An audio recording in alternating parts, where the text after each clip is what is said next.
करतोय संग्राम? मॅगी खातोय. मॅगी खातोय. माईक लावून छान वाटते का माईक लावून खायला? बरं ठीक आहे. कशी झाली मॅगी? छान झाली ना? बरं बरं ठीक आहे. तेवढी खाऊन घे आणि अभ्यासाला बस बरं का. व्हॉट्सअपवर बघ काय अभ्यास आलेला आहे करून गेले. अभ्यास तर पार शाळा सुटली ना मग येतो 4-5 वाजता. माझं सुटली असेल ना? 4 वाजले. बस नाही ना आले पण अजून. आज संग्रामची तब्येत बरोबर नव्हती, सर्दी झालेली होती त्याला, म्हणून आज त्याला घरी ठेवलेले. त्याला काही खाऊशी पण वाटत नव्हतं आज. मग म्हटलं काही करून द्यावं. मग म्हटलं आज मॅगीच देऊ त्याला. तशी मी त्याला शक्यतो मॅगी देत नसते, परंतु मग आज दिली. मग म्हटलं जाऊ द्या तेवढंच काहीतरी खाईल. आपण आता इथं लसूण लावून घेतलेला आहे. आपले जवळजवळ 6 वाफे झालेले आहेत लसणाचे. तर या लसणामध्येच आता आपण काल नर्सरीमधून मिरच्या देखील आणलेल्या होत्या. 100 रोप आणलेले होते जवळजवळ. तर अशा पद्धतीने आपण इथे मिरच्या पण लावून घेतलेल्या आहेत. याच्यामध्ये आता मिरच्या लावलेल्या आहे, धने पण लावलेले म्हणजे कोथिंबीर, आणि काही मेथीची भाजी पण टाकलेली 1-2 वाफ्यांमध्ये. 6 वाफे लसूण झालेला आहे आपला एवढा. आता आज सकाळीच पाणी पण देऊन झालेले. छान असा लसूण येईल. आता लसूण आल्यानंतर परत तुम्हाला दाखवलं जाईल आपलं लसूण कशा पद्धतीने आलेला आहे तो. आम्ही दरवर्षी अशा पद्धतीने लसूण लावल्याच्या नंतर मग आम्ही अशा मिरच्या लावित असतो. उन्हाळ्यापर्यंत खूप छान मिरच्या येऊन जातात याला. हा, इथं बघू शकता तुम्ही घासाच्या कडेलाच आपली इथं 2-3 शेवग्याची झाडं आहेत. इथे एक शेवग्याचं झाड आहे, इथं एक आहे, आणि इकडच्या बाजूला पण एक शेवग्याचं झाड आहे. आता त्याला फुलं आलेले आहेत आणि काही कवळ्या शेंगा पण आहे, पण अजून काही असे झाड भाजीजोग्या शेंगा झालेल्या नाही आहेत अजून. एकदम छोटे छोटे आहेत. फुलं भरपूर आहेत बघू शकता. भरपूर फुलं आलेली आहेत. आता इथं एक भोपळ्याचा पण वेल आहे. भोपळ्याचा वेल पण लावलेला आहे. आणि आता आपला ऊस पण आता रेडी झालेला आहे विकण्यासाठी. आता जवळजवळ त्याच्या 30 ते 40 कांड्या झालेल्या आहेत. आता विकायचाच आहे. आता अजून 15 दिवसामध्ये त्याला एक ऑर्डर आहे, तर लगेच देऊन टाकायचा आहे आपला ऊस. लाल ऊस आहे आपला हा, फक्त रसासाठीच वापरला जातो असा ऊस आहे. कारखान्याला आपण देणार नाही त्याला. आता इथंच रसवंतीवाल्यांची ऑर्डर आहे, त्यांना द्यायचा आहे तो आपल्याला. काय नाही बाबा, आता झालंय घास कापून जायचंय आता घरी. सायकल घेशील ना लगेच आता? हा घे ना. सायकलला देऊ थोडासा लावून घास? हा दे ना. तर आता आपलं झालेलंच आहे घास कापून. जाणार आहे आता आपण घरी. तिकडं बघ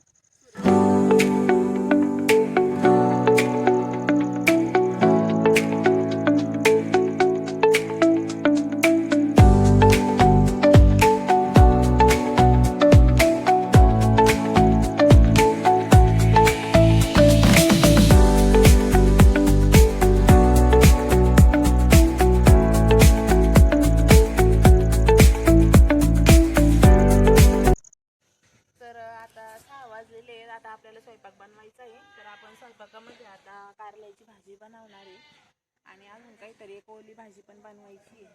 तर आपल्या घरच्याच वेळेला खूप छान असे कारले लागलेले. तर आता मी ते कारले तोडून घेतले. आता मी ते कट करून घेते. खूप सुंदर कारले आहेत आपल्या घरचेच वेलाचे.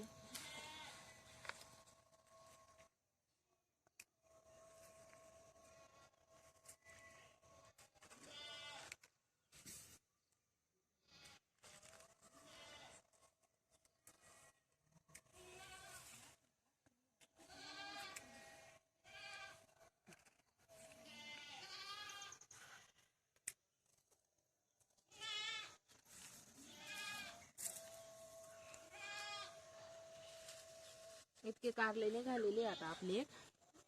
बघू शकता खूप सुंदर कारले, ताजे ताजे. तर चला आता आपण याची भाजी करून घेणार आहे.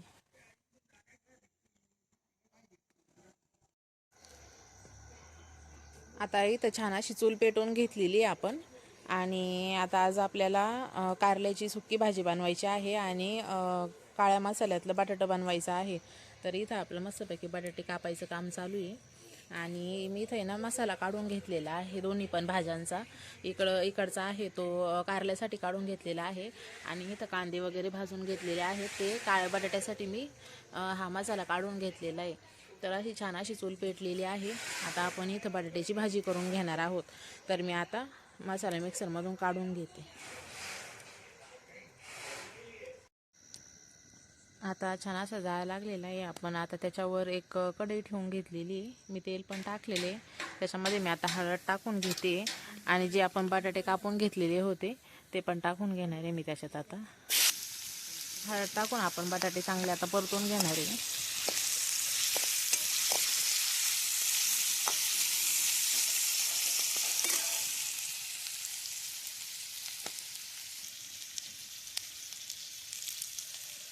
त्याच्यानंतर आपण आपला आता घरचाच एक गरम मसाला बनवलेला आहे, घरगुती मसाला आहे आपला, तो टाकून घेणार आहे आपण. एकच चमचा टाकतो तो.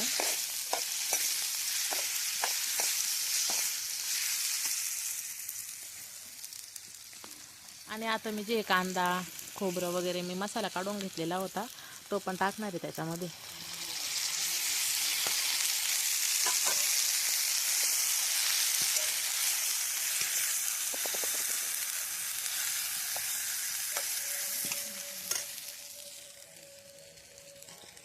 आता आपण त्याच्यामध्ये छान असं पाणी टाकून घेतलेलं आहे. आता मी तिथं जवळजवळ 1 तांब्या पाणी टाकलेलं आहे भाजीमध्ये, त्या मसाल्यामध्ये.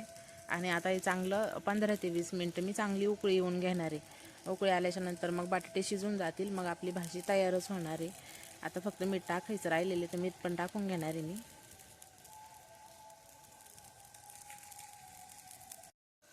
आता इथं आपली काळी बटाट्याची भाजी पण तयार झालेली आहे. आता मी चपात्या करून घेऊ राहिले. आता चपाती झाली का लगेच आपल्याला मसाला कारलं बनवायचं आहे. तर मी कारल्याची सगळी तयारी करून घेतलेली आहे इथं. मसाला कारल्याची तयारी करून घेतलेली आहे आणि आता इथं चपात्या करून घेते आणि मग त्याच तव्यावर मी कारलं परतून घेणार आहे. बाकीचं तर ते उकडून घेतलेलं आहे आणि आपण त्याचा मसाला पण तयार केलेला आहे. तर आता आपल्याला चपाती झाल्या का तुम्हाला कारल्याची रेसिपी दाखवते. आता तव्यावर मी चांगलं तेल टाकून घेतलेलं आहे, 2 चमचे तेल टाकून घेतलेलं आहे आणि आता त्याच्यावर मी कारले टाकून घेते आणि चांगलं परतून घेणार आहे. चांगलं लाल होतं परतून घेणार आहे.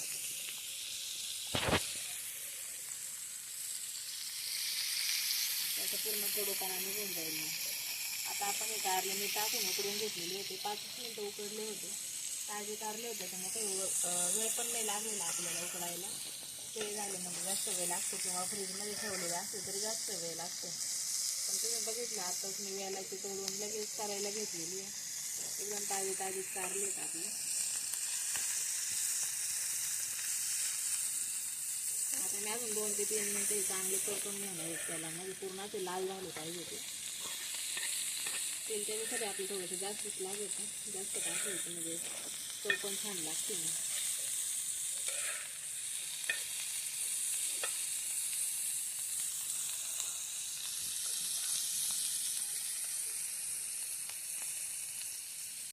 आता बघू शकता 2 ते 3 मिनिटं आपण कारले चांगले परतून घेतलेले आणि असे आता लाल कलर आलेला आहे. मस्तपैकी आपण फ्राय करून घेतलेले आता कारल्यामध्ये. आता मी त्याच्यामध्ये मसाला घालून घेणार आहे.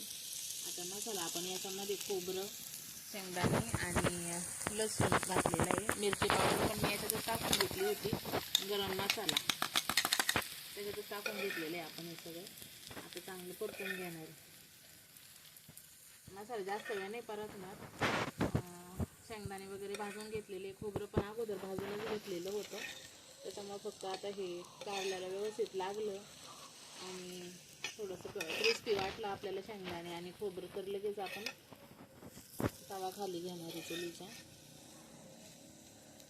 त्याच्यामुळे थोडंसं मीठ पण टाकून घेते. मीठ आपण कारलं उकडताना टाकलेलं त्याच्यामुळे आता थोडंसं कमीच टाकणार.